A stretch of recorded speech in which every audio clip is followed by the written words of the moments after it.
Thanks for tuning in to the Food for Thought Fridays. I just have a small announcement and wanted to let you guys know that you probably noticed last Friday we put out a podcast on the subtle art of not giving a fuck. And we originally kind of wanted to make that a little bit of like a book club. There's 9 chapters and we put it out on Friday, but then we decided we're actually going to move it over to Thursdays. That way, the next 9 weeks, you will have a chapter from that book each week. It'll come out on Thursdays, and we're going to leave the Food for Thought Fridays just for different topics to discuss.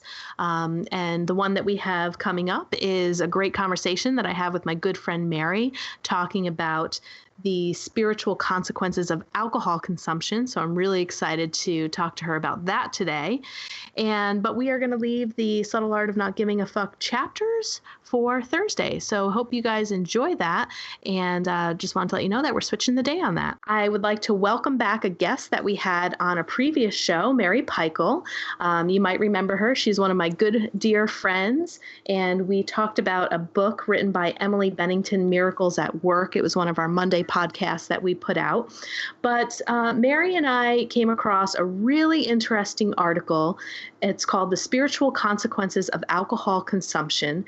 And it's just a topic that we always tend to talk about when we get together. Sometimes we're getting together over a glass of wine ourselves and, talking about alcohol consumption, drug addiction, how that kind of plays into spirituality. I know that we both have some clients that have struggled with this. So sometimes we try to troubleshoot it to find out, how do we approach this? How we've heard that alcoholism and drug addiction can be a spiritual disease. So how do we come to help people heal that, see that within themselves? What does it mean? How come so many people become addicted to things? I remember I had asked Mary the question when we were doing one of our trips, and I said, is there anyone that you know that has zero addictions whatsoever, that they're not addicted to something? And you were like, wow, hold on. That's a really good question. So hi, Mary. Been asked a better question. Hi. Hi, welcome. Welcome to the Food for Thought Friday. Yeah, great to be here. Yeah, welcome back. So I remember I asked you that question. You were like, you were silent for almost 10 minutes. You're like, I'm still thinking about that question. Yeah, I don't think that I can really answer that because I don't know. It's so subjective, right? And anything can be an addiction, really. But the question is, like, really, what is an addiction? And I've heard different definitions, but from a spiritual perspective, it's the seeking of God. And, we could talk about this a lot, but really in its simplest terms is finding our way back to joy and peace. We have two motivations as humans. Like, we strive for happiness and we seek to relieve pain. And we don't have tools, or we've had really damaging experiences, drugs can be a quick and easy tool, but they're really egoic based. And although they might be maybe possibly on some level helpful in the moment, they're really destructive energy. Yeah. And this article that you sent me, it was off of a website called educateinspirechange.org. And the author, her name is, I might butcher this, but it's Zahra Sitta, ZAHRAHSITA. And I believe if you put .com, you will get to her website. But it was really, really fascinating and a totally different approach to take a look at alcohol. This is more specifically about alcohol, but I think that it can also fall under other addictions as well, or drug addiction, but pretty fascinating stuff that she wrote here. And one of the things too, Mary, that you just said, where a lot of times it's seeking, people will turn to certain addictions to seek for more joy or more ease. I also recently read an article too that this researcher was talking about addiction. It's not about the drugs, but it's about the adverse childhood experiences.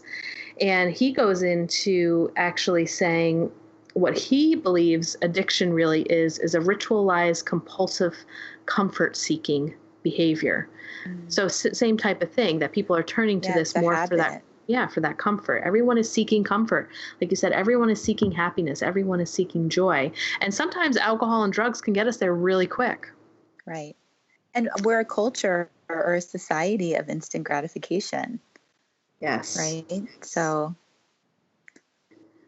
Yeah, so I wanted to go into the article. Now, I thought this woman just did a phenomenal job. She took us through really where the word alcohol comes from. And she stated in her article that it comes from the Arabic al-Kul, which means body-eating spirit. yeah. And she was talking about in the Middle Eastern folklore that a ghoul is an evil demon thought to eat human bodies, either as stolen Right. corpses or as children.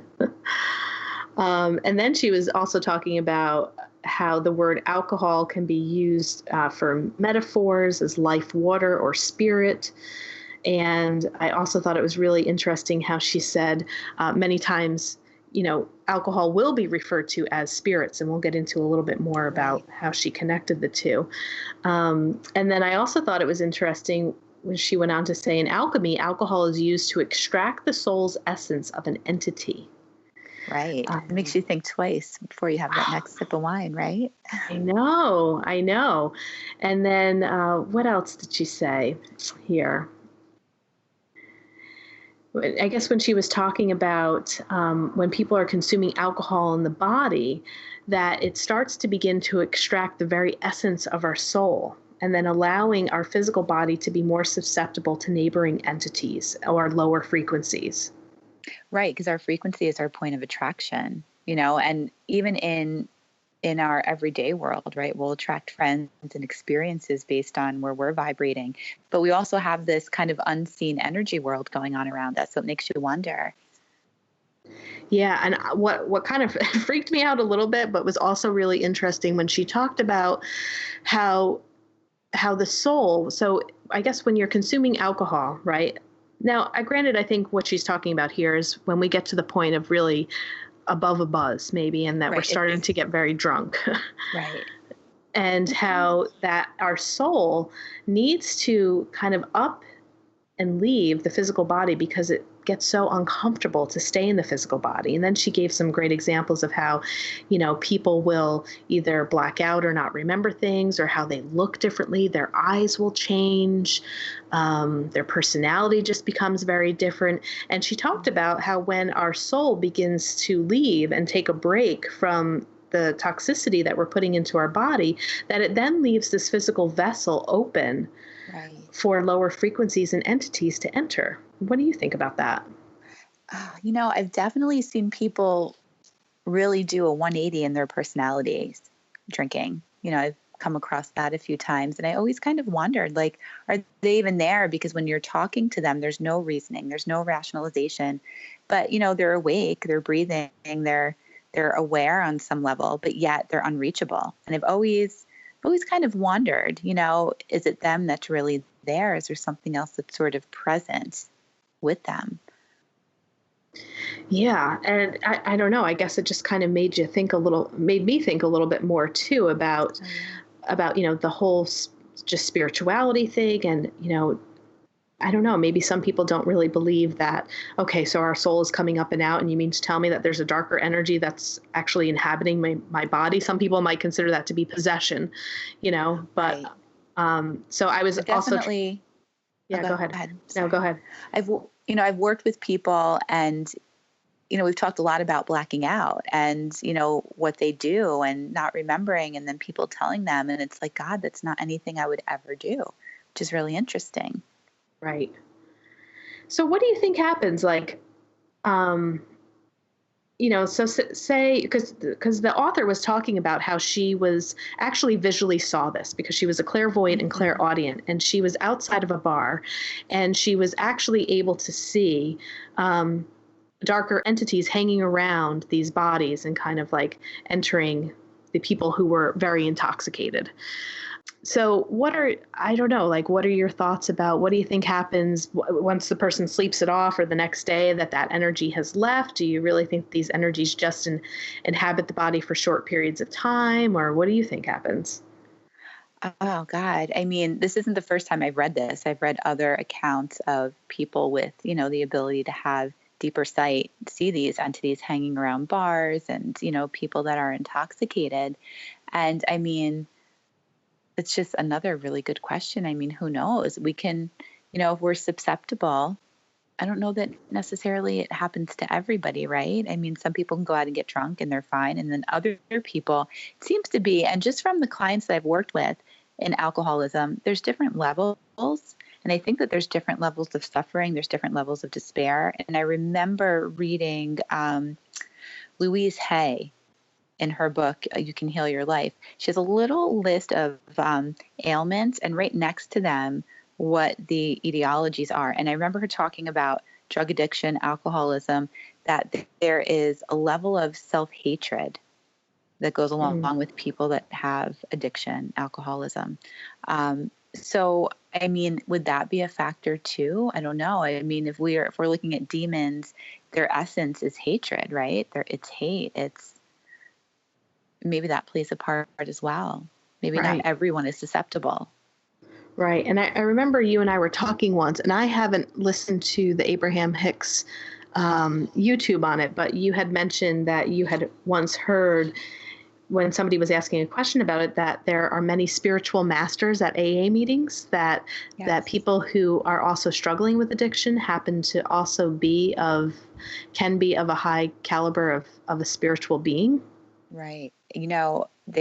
I think they said that alcoholism is a spiritual disease. So what does that mean?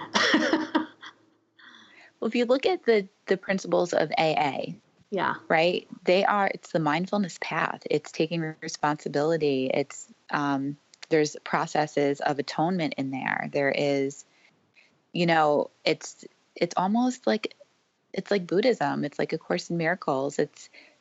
It's really a spiritual practice, and it even brings God into it, right? So there's even that high spiritual entity that is supporting you through it. And AA is really successful for people if they work it, right? And they really work the steps. Like we all know that people can get into treatment and they can be something called a dry drunk, right? So they don't engage in drinking anymore, but they haven't healed the spiritual affliction, right? So they're still walking around very angry or projecting. So I've always felt that there's a lot of truth to that. And the people that I see come through recovery, right, that kind of sit on my couch or come for energy sessions, there is a depth to them that can't be denied. Right. Oh, go ahead. No, I just wanted to say that, yeah, the steps really are a very spiritual practice. I mean, when I have a couple of clients that have worked them, have years of sobriety, and learning about them myself, I was actually kind of shocked to see how spiritual the 12-step programs were, and really taking a look at your own character defects, also coming to love those, but recognizing them, seeing where you hurt people along the line. And then, one of, I think, the most spiritual steps is making amends, and that's all about forgiveness and the person forgiving themselves, but then also, just owning some of the hardship that their addiction may have put other people through and trying to make amends with each person that they've come into contact with. So, yeah, it really is a spiritual practice. And I guess I don't know if I've ever heard that it was, up until more recently, that it was a spiritual disease, but I do understand that and can see that when you're taking a look at the steps that they are looking to apply to get them into recovery, into sobriety. We just kind of talked about this in my last group this week, my mindfulness group, that all affliction is a spiritual disease and that there's a spiritual solution. We try and, solve so many things with our mind and with reasoning, but any kind of suffering is a disconnect from our truth. So there's a spiritual answer for it. Right. So back in my late 20s, I was struggling with trying to quit tobacco. And, like anything else, you get the idea, maybe this isn't so good for me anymore. I should stop.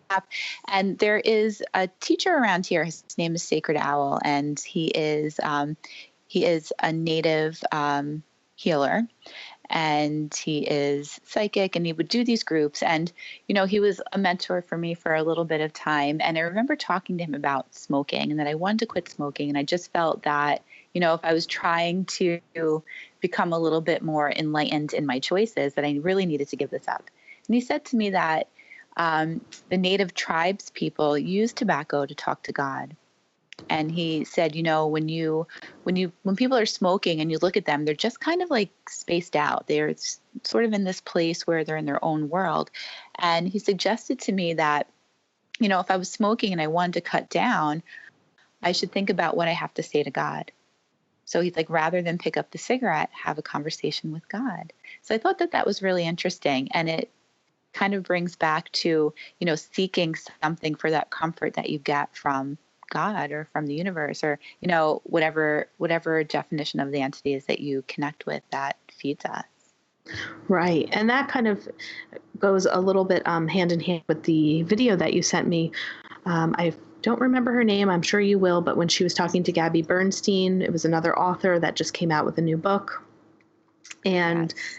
Gabby Bernstein also has a story of how she recovered from quite a few addictions. I mean, I think she was like addicted to cocaine, and she had some eating disorder stuff, and really Course in Miracles kind of helped her to get her life straight as well.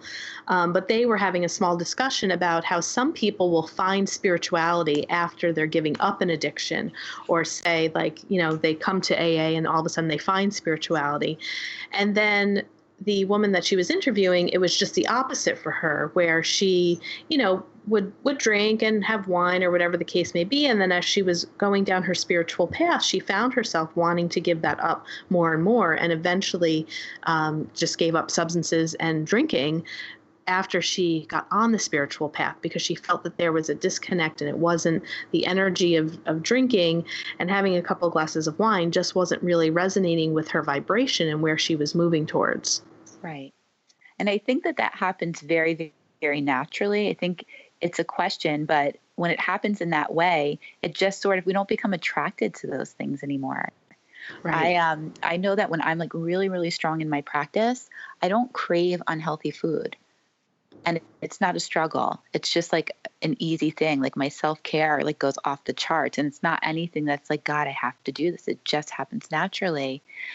And I've not shared this with anybody, but in one of my groups, one of my group members came to me and said, since I've been, having this practice really consistently, I have lost weight, and it hasn't been a struggle. And it's just, it's pretty interesting that when we connect to that part of ourselves, right, what we transcend, like the transcendence we're sort of transcended through whatever the struggles might be.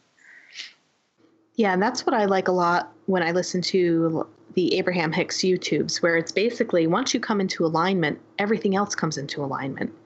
It's like the food issues, the alcohol, the drug, the gambling, the sex, name whatever the addiction is or what people are struggling with. But when you have those moments of alignment, like you said, everything just becomes very, very easy. Things fall into place.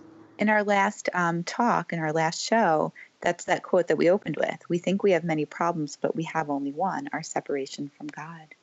Right. Yeah. Well, I think that's a perfect way to end this podcast. We started it with one and we're ending it with another. But I just have a little funny thing to add that I just remembered when I was sitting here. I love the show True Blood, and I decided just to start watching it again. And one of the characters on there was suffering from alcoholism, and then she decided that it was a demon in her, and she went and had the demon exorcised, and she didn't want to have the alcohol anymore. And I just watched this episode last night. Yeah, which kind of goes hand in hand with what this author and the article that we're reviewing kind of says. Right. So if you guys are interested to read it, I would, we do have the link in the show notes, so you can go ahead and check that out. And again, our Food for Thought Fridays, it's really not even coming to any conclusion. It's just things that are making us think or, things that we come across. And Mary actually shared this article with me and I said, hey, do you want to come on the podcast and let's talk about this? Because I just found it really fascinating and a different type of perspective. So I hope it gave all of you listeners something to think about this Friday. And hopefully we will have Mary back on for another Friday show. So thanks again, Mary, for being a guest once again. Yeah, thank you, April.